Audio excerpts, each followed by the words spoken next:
Boats are made for transferring commodities back and forth. And those that come across Liyue tend to stay a while. So it is where... I really envy those with the gods. Ah, you finally arrived. There's no time to spare, so we'll begin with our first lesson. Wait, hold on.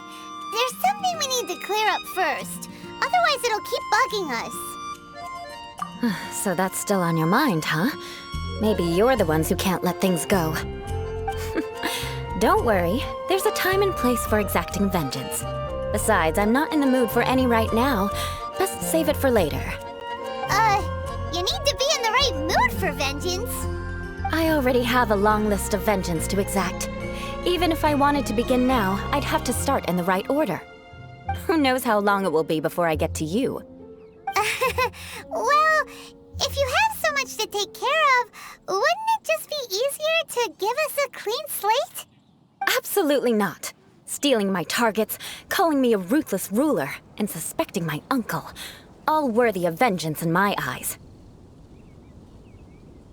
But you needn't worry, at least not whilst we're investigating this matter. I'm sure you're familiar with the phrase, a man of moral integrity fears no slanderous attack. If Uncle Schubert didn't commit any wrongdoing, then any such investigation will prove fruitless. But if he did commit a wrongful act, then he should bear the full punishment. I'm sure you understand.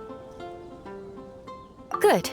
Now, there are two key points that aristocrats attach great importance to: your manner of speech and your bearing. Let's begin with your manner of speech. Aristocrats have a very unique way of carrying conversation, even with mundane daily topics. Oh, Paimon's already learned some unique conversation. Mark my words, vengeance will be mine! Not even close. And besides, it sounds strange. Hey! Paimon learned it from you! And didn't you say not to call others strange? It seems you don't respect the rules of your own clan. No, I've no need to trouble myself with such frivolous formalities. Here, allow me to demonstrate. For example, when greeting a friend, you could say, "As the morning dew greets the coming dawn, so do I greet you, my dear friend." As the morning dew does what now? However, such a phrase may only be used during the morning hours. Also, the party with whom you're speaking must be of approximately the same status as you. Morning dew is not uncommon, so it expresses that friendship should not be measured by value, yet also suggests that friendship between aristocrats is pure like water. Oh, no. You must be prudent with your words. Calling someone a good friend could easily offend them. But didn't you just say my dear friend in your example? Paimon's confused. Yes, I did. But you must know in the Lawrence family, dear friend is a set phrase that can only be used towards certain friends with whom one is acquainted, but not particularly close. It sounds much more pleasant to call an acquaintance a dear friend. So another thing to remember, aristocrats are concerned with face and being polite. However, if you were to use dear friend to address an intimate friend, the recipient would think that you were deliberately trying to estrange them. This is only the first step in making a greeting. After addressing one another, you then exchange courtesies. Wait! This is all too abstract. Perhaps it would be better if you gave some real-life demonstrations. Very well. Come with me. We'll choose some bystanders to converse with.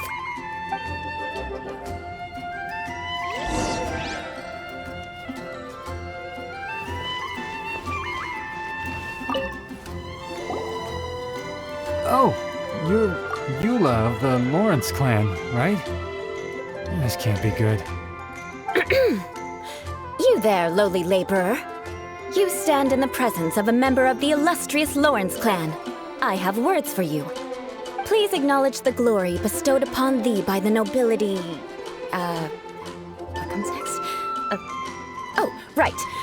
By solemnly kneeling to the ground with utmost sincerity. Huh? I can't make heads or tails of anything you're saying. Hold on. What did they always teach me? Whenever a dispute arises, Protection of your family's prestige and dignity always takes precedence. Got it. As a lowly commoner, you shall maintain absolute reverence when speaking with those under which you so graciously toil. How dare you speak in such a manner? Is everyone from the Lawrence clan so strange? The days of the Lawrence clan's tyranny have long passed. I don't care what you're trying to do, just beat it. Like I said, I don't care what you're doing. I have nothing to say to any member of the Lawrence clan. And here's a word of advice.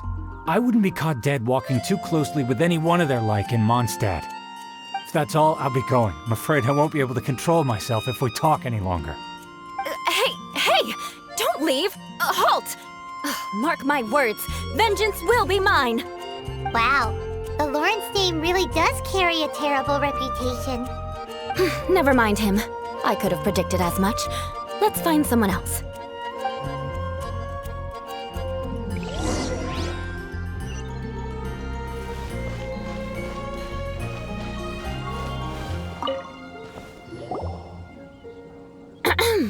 You there, lowly toiler. You stand in the presence of a member of the illustrious Lawrence clan. I have words for you. Please acknowledge the glory bestowed upon thee by the nobility, and solemnly kneel to the ground with utmost sincerity. Huh? Why don't you respond? According to the custom, I must wait until you kneel completely before I can say the next words. Right. I mustn't look at you too long, or I'll be drawing more attention to our difference in status. Oh dear, I've already stared at you for quite a while. Fine. You may spare yourself the formality of kneeling, as it may be a little inconvenient. I shall continue. Oh, wait. I think there's a line for people with rude attitudes in this situation. Hey, stop bothering me or else I might say something you wouldn't like to hear.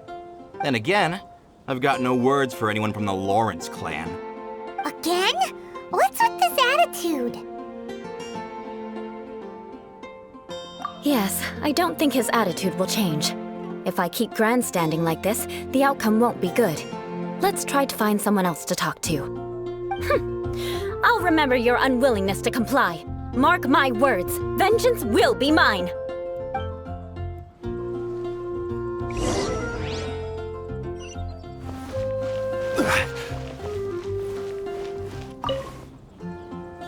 You there, lowly worker.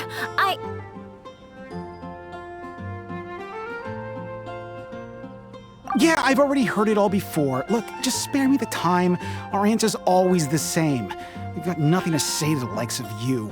I mean, seriously, can't you just take a hint? Please calm down. We don't want to cause any trouble. I know she's a knight of Favonius, and that the knights wouldn't misplace their trust, but the name Lawrence carries too much weight with it. Even to this very day, the descendants of the Lawrence clan are still scheming to reclaim Mondstadt and reinstate their aristocratic rule.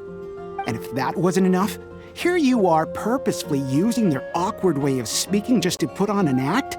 Don't you care for the feelings of us ordinary folk? You have a point. But mark my words, this transgression will not go unnoticed.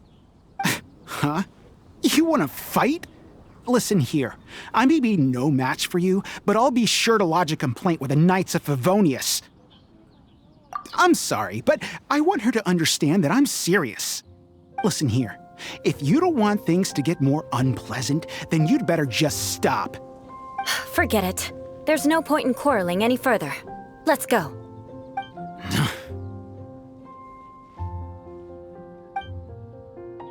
It's all right. This happens quite often. Let's find someone else to talk to. Paimon thinks we've seen enough now. Let's just stop. Actually, Paimon thinks we should apologize for asking you to demonstrate for us. We had no idea the feelings between the Lawrence clan and the people of Mondstadt were so bitter. What can we do? The Lawrence name is already a dirty word among every household in Mondstadt. Even 3-year-olds know the story. I see this kind of attitude all the time. Don't worry. What with me being a Knight of Favonius, they're usually willing to speak a few words with me. Perhaps my aristocratic manner of speech provoked them today. Believe me, it's not a big issue. So this is the way things are normally for you? There's no need for them to direct their anger at you personally. That's the way things are. Perhaps it's just fate for those who have made mistakes. Accepting punishment is only fair, right? But when your family has committed atrocities, I'm afraid there's no easy path to reconciliation. As memories are carried in the city breeze, the faults of such grievances are passed from one generation to the next. It is now my turn to bear this burden. At least I have a means of living a relatively normal life compared to the elders of my family. I have nothing to be discontented about. Yeah, why were you so willing to try and demonstrate for us? Oh, that reminds me.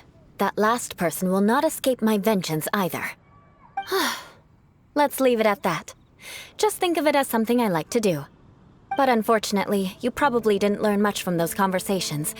It seems we have no other choice but to find more people to talk to. No need! Besides, the Traveler's pretty sharp, and nothing gets in our way on an adventure. Paimon thinks we got the gist of it now. Right? Right? We'll just have to roll with it for now. Let's just keep Eula from getting anyone else riled up. Well then, I'm glad you learned something. You're already halfway toward mastering aristocratic conduct.